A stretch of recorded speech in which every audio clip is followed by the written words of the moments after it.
मुझे उम्मीद है आप बहुत ही अच्छे होंगे, बहुत ही बेहतरीन होंगे। ठीक है, और आज मैं फिर हड़प्पन सिविलाइजेशन के एक नए टॉपिक्स के साथ आया हूँ।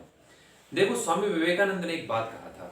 स्वामी विवेकानंद ने कहा था कि जब तुम कोई भी महान कार्य या कोई भी कार्य करने के लिए आगे बढ़ोगे तो लोग पहले तुम्हारा मजाक उड़ाएंगे, फिर तुम्हारे ऊपर हंसेंगे और आखिरकार वो तुम्हारी चीजों को स्वीकार कर लेंगे। यानी क्या है, अगर सपोज कर लो कोई भी एक नई क्रिएटिविटी अगर आपके अंदर है, कोई भी एक नए आइडियोलॉजी आइडियाज अगर आपके अंदर आते हैं, ठीक है, तो आप उस आइडियाज को लेके आगे बढ़ने में किसी तरह का संकोच नहीं करें। क्यों? क्योंकि ये आइडियाज आपकी है, ये क्रिएटिविटी आपकी है। आपके ऊपर पहले लोग हंस सकते हैं, आपका मजाक उड़ा सकते हैं, लेकिन एक समय ऐसा हो सकता है जब आप धैर्यपूर्वक हंसते मुस्कुराते हुए अपने उस आइडियाज के साथ आगे बढ़ेंगे तो पूरे विश्व के मानचित्र पे आपका आइडियाज होगा, लेकिन और आपको लोग सलामी देंगे। इसलिए मेरे दोस्तों, जीवन में बहुत ही धैर्य के साथ, जीवन में काफी खुश ये हंसते और मुस्कुराते हुए आपको आगे बढ़ते चलना है। ठीक है, क्योंकि जिस सिविलाइजेशन के बारे में हम आज पढ़ रहे हैं या इससे पहले लेक्चर्स में जो हम लोगों ने पढ़ा है, आपको पता है ये इतना बड़ा सिविलाइजेशन, ये एक शहरीकरण, एक अर्बनाइज्ड सिविलाइजेशन, एक ट्रेड बेस्ड सिविलाइजेशन, ठीक है, इतना फ्लोरिस्ट सिविलाइजेशन और दुनिया के लिए एक बहुत बड़ा इंस्पिरेशन, ये किसने किया? ये तो इंसान के द्वारा ही कंस्ट्रक्टेड है।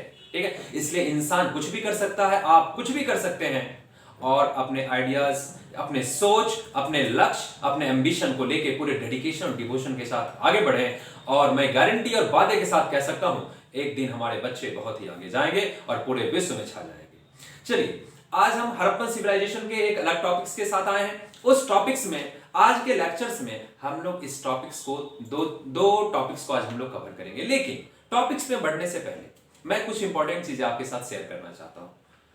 अगर आपको हमारे लेक्चर्स सही लग रहे हैं तो आप इसे अपने दोस्तों के बीच में शेयर करें, उनके बीच में फैलाएं, क्योंकि याद रखिए किसी भी चीजों को बांटने से वो घटती नहीं है। ठीक है, वो ऑब्वियसली है, वो चीजें बढ़ती ही है। तो अगर आपके कोई दोस्त हैं, आपके कोई नीडी वन है जिनको जरूरत है, आप तुरंत उनको शेयर करें। आपका कोई भी कमेंट्स, अगर आपको लगता है कि किसी भी तरह की कमेंट्स जो हमें सर को देनी चाहिए या इस लेक्चर्स के लिए देनी चाहिए, तो आप बेफिक्र, मैं लास्ट में आपको एक मोबाइल नंबर बताऊंगा, ठीक है, आप उस मोबाइल और व्हाट्सएप नंबर पे आप अपना कमेंट भेज सकते हैं, आप अपने क्वेरीज भेज सकते हैं, आप अपने किसी भी तरह का फीडबैक दे सकते हैं। दूसरी चीज, अगर पटना के अंदर में कोई भी बच्चे class 6 to 12 NCERT offline classes के लिए अगर हमसे जुड़ना चाहते हैं तो वो भी व्हाट्सएप नंबर पे अपने बारे में बता सकते हैं। अगर आप YouTube में एंजॉय कर रहे हैं तो ऑल द बेस्ट, आप यहाँ पे भी एंजॉय कर सकते हैं और हर चीजें आपको यहाँ पे भी बेहतरीन तरीके से मिलेगी। चलिए, अब हम लोग टॉपिक पे आते हैं। आज का जो हमारा टॉपिक है वो क्या है?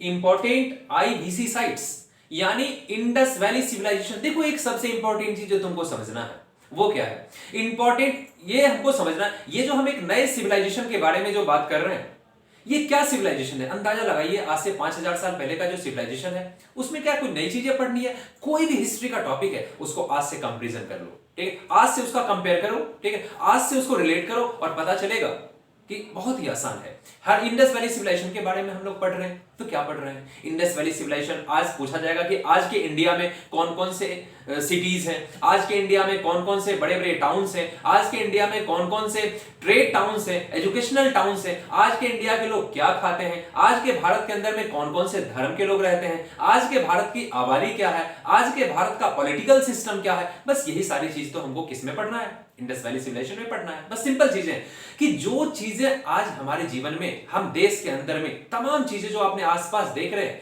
वही तमाम चीजों का इस हिस्ट्री के अंदर में इंडस वैली सिविलाइजेशन के बारे में हम लोग पढ़ रहे हैं। तो कोई बहुत ज्यादा डिफिकल्ट नहीं है, बहुत ही आसान है। बस किसी चीजों को अगर आप बार बार पढ़ेंगे तो एक समय वो आपके मेमोरी में सेट हो जाएगा। तो आज हम लोग पढ़ेंगे important Indus valley civilisation sites, यानी आज महत्वपूर्ण उन स्थलों के बारे में पढ़ेंगे जो इंडस वैली सिविलाइजेशन के महत्वपूर्ण स्थल हुआ करते थे। देखिए, कुछ साइट्स का मैंने नाम लिखा है। पहला क्या है? हड़प्पा।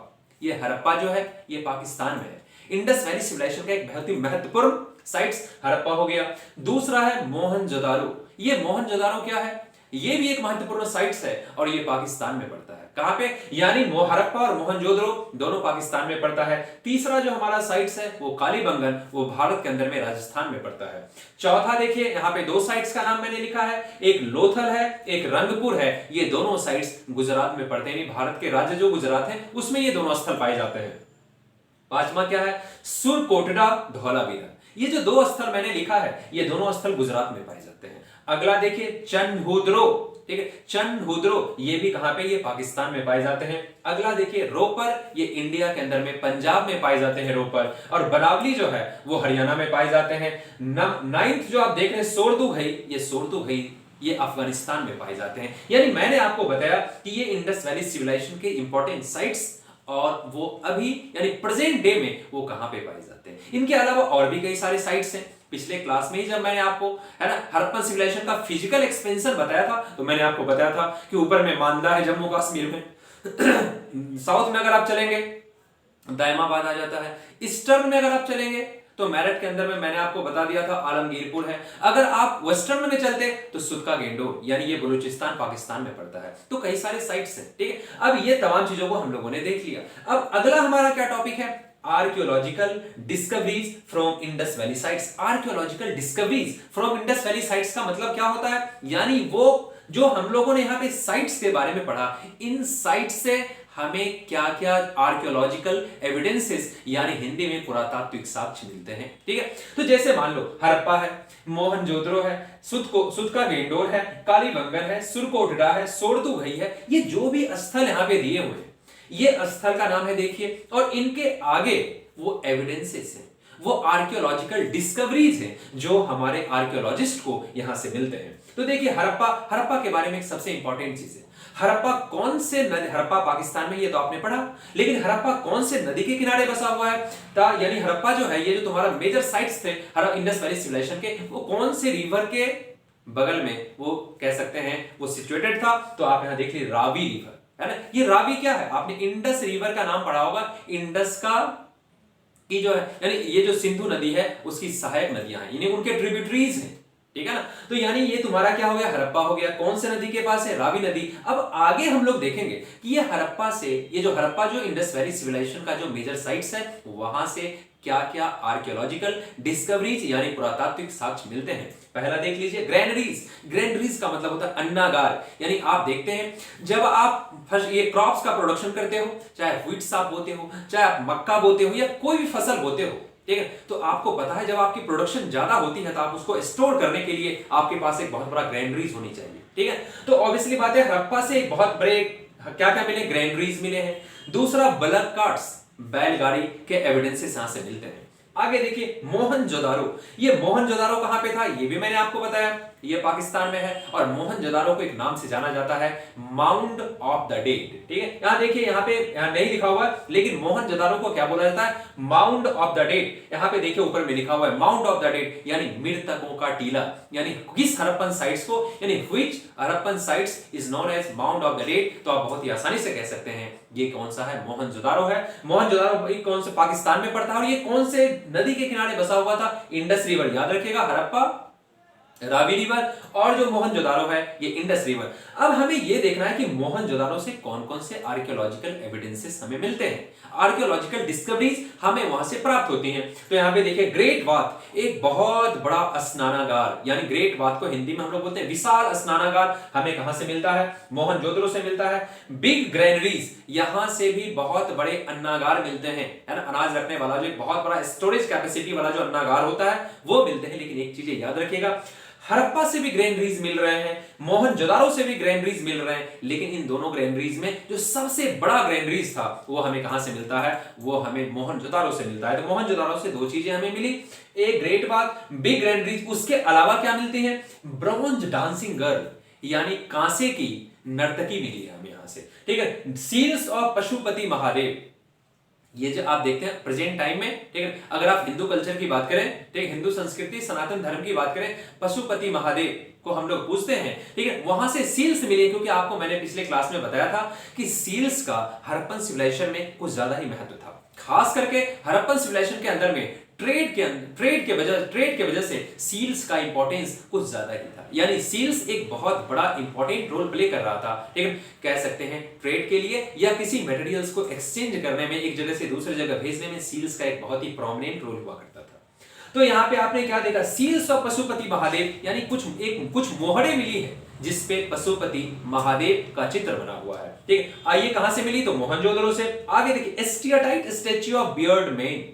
बियर्ड मैन मतलब दाढ़ी वाला आदमी। ठीक है, और यहाँ पे क्या देखा, एस्टियाटाइट, ये पत्थर का एक प्रकार है। एस्टियाटाइट का मतलब था सेलखड़ी पत्थर। कई अलग अलग तरह के पत्थर होते हैं, ठीक, आगे मैं बताऊंगा अभी इस टॉपिक्स में। ठीक है, यानी ये जो दाढ़ी वाला जो पुरुष है, दाढ़ी युक्त पुरुष है, ठीक है ना, जो भी ये की मूर्ति मिली है कहां से, मोहनजोदारो से। तो आपने देखा कि हड़प्पा से क्या मिला, मोहनजोदड़ो से क्या मिला, great bath, big granaries, bronze dancing girl, seals of Pashupati Mahadev, steatite statue of beard man. अब तीसरा चलिए, सुतका गेंडोर। अब जब सुतका गेंडोर मैंने आपको बताया तो आपके दिमाग में चीजें क्लिक कर गई होगी। क्या कि जब हम हड़प्पन सिविलाइजेशन का फिजिकल एक्सपेंशन हम आपको बता रहे थे, तो मैंने आपको वहां पे दिखाया था कि हड़प्पन सिविलाइजेशन का जो सबसे वेस्टर्न साइट्स था वो क्या था, सुतका गेंडोर, जो कि बलूचिस्तान पाकिस्तान में पड़ता है। यहां से क्या हमें मिलते हैं, क्या ट्रेड यहां पे एविडेंसेस हैं।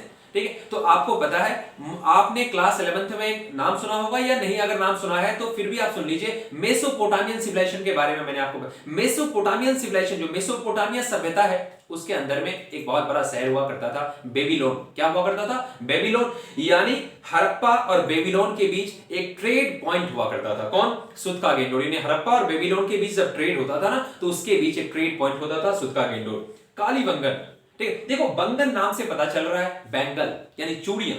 ठीक है, ये चूंकि क्या है, यहां से मतलब मैक्सिमम नंबर्स में, मतलब बहुत ही ज्यादा ही संख्या में ब्लैक बैंगल्स मिले हैं। ठीक है, तो इसलिए इसका नाम ही पड़ गया है कालीबंगन। अब कालीबंगन से हमें क्या क्या एविडेंसेस मिलते हैं, वो देखिए। फायर अल्टर्स, फायर अल्टर्स का मतलब होता है अग्नि कुंड। आप लोग देखते होंगे, लोग हवन करते हैं, पूजा करते हैं, तो उसमें अग्नि कुंड बनाते हैं ना, कुछ ऐसा ही फायर अल्टर्स कहां से मिला है, कालीबंगन से मिला है। कैमल बोन्स, ठीक है, यानी ऊंट की हड्डियां कहां से मिलती है, यहां से। वुडन प्लाव, यानी लकड़ी जो होता है ना, उसका हल, प्लाव जो खेत जोतने का काम आता है, उसका वुडन प्लाव हमें कहां से प्राप्त होती हैं, कहां से डिस्कवर्ड होते हैं, ये हमें कालीबंगन से प्राप्त होते हैं। आगे देखिए, सुरकोटड़ा, ऊपर आपने पढ़ा होगा, सुरकोटड़ा कहां पे, गुजरात में है।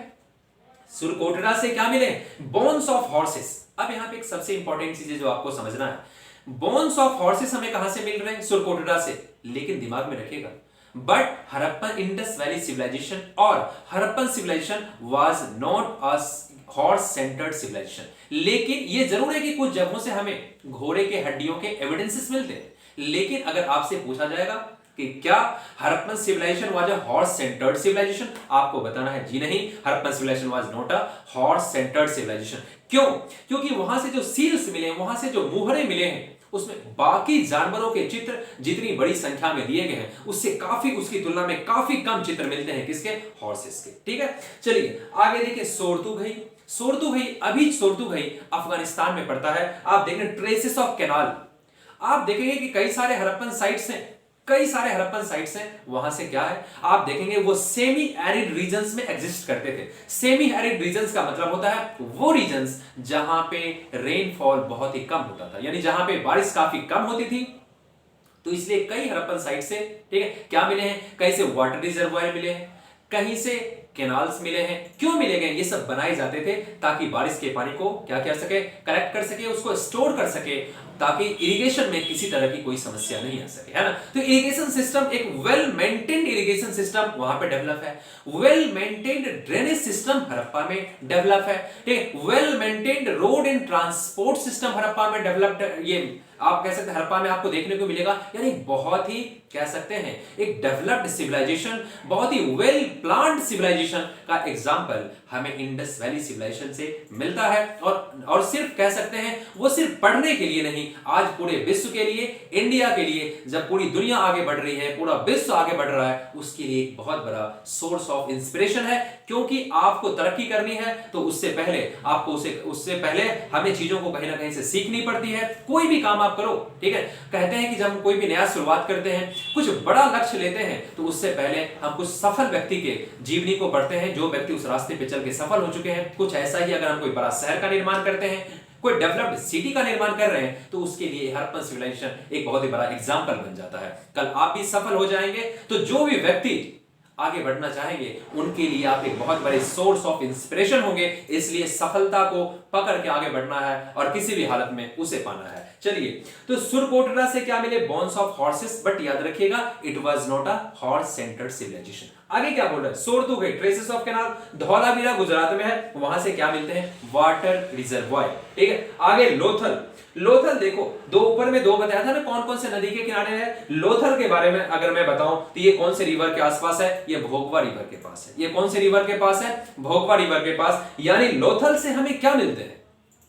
First main made ports. Ports समझते हो ना, बंदरगाह जहां पे जहाज आते हैं, ठीक है, जहां से जहाज जाते हैं, सामान को क्या करते हैं? या तो आप सामान को वहां पे लोड करते हो या तो सामान को डिलोड करते हैं, जो भी है। तो यानी मेन मेड पोर्ट्स, बंदरगाह का एग्जांपल मिलता है। नहीं, अंदाजा लगा लीजिए कि इंडस वैली सिविलाइजेशन के टाइम में पोर्ट्स भी हुआ करते थे, ठीक, और वहां से जहाज एक्सपोर्ट इंपोर्ट सामान का हुआ करता था। राइस हस्क, राइस हस्क का मतलब वहां पे चावल के अवशेष भी मिलते हैं। कहां से? ठीक है, आपने देखा लोथल से। हाँ, एक चीज और दिमाग में रखिएगा, गुजरात के अंदर ये एक जगह है रंगपुर, वहां से भी चावल के अवशेष मिलते हैं। लास्ट देखिए क्या दिया हुआ है? चन्हुद्रो। और चन्हुद्रो से क्या मिलता है? Bead making shop. याद रखिएगा, चन्हुद्रो भी कहां पे है? ये भी पाकिस्तान में है। बीड मेकिंग सॉप, ठीक है, वहां से मन के बनाने वाले, ठीक है, सॉप्स का बहुत सारा एविडेंसेस मिलता है। यानी आज के क्लास के कुछ इंपॉर्टेंट टॉपिक्स, ठीक है, जो मैंने आपको बताया वो आज के इंपॉर्टेंट टॉपिक्स ही हैं। तो मैंने आपको बता दिया, ठीक है, कि आज के इंपॉर्टेंट टॉपिक्स में हम लोग को क्या क्या पढ़ना था। ठीक है, आपने देख लिया इंपॉर्टेंट आईवीसी साइट्स। ठीक है, आगे आपने क्या देखा? Archaeological discoveries from Indus valley sites. एक बार फिर मैं आपको बता दूं, अगर आप पटना के अंदर हमसे जुड़ना चाहते हैं, आपको मैं यहां पे अपना मोबाइल नंबर दे रहा हूं, आप व्हाट्सएप से कांटेक्ट कर सकते हैं 7301175079 7301175079। आप व्हाट्सएप पे किसी तरह का कोई फीडबैक देना हो, आप कमेंट्स देना हो, या कुछ भी क्वेरीज आपके अंदर है, आप हमसे पूछ सकते हैं। पटना के अंदर जुड़ना चाहते हैं तो भी कॉल कर सकते हैं। जो भी है, all the best. Next video फिर जल्द ही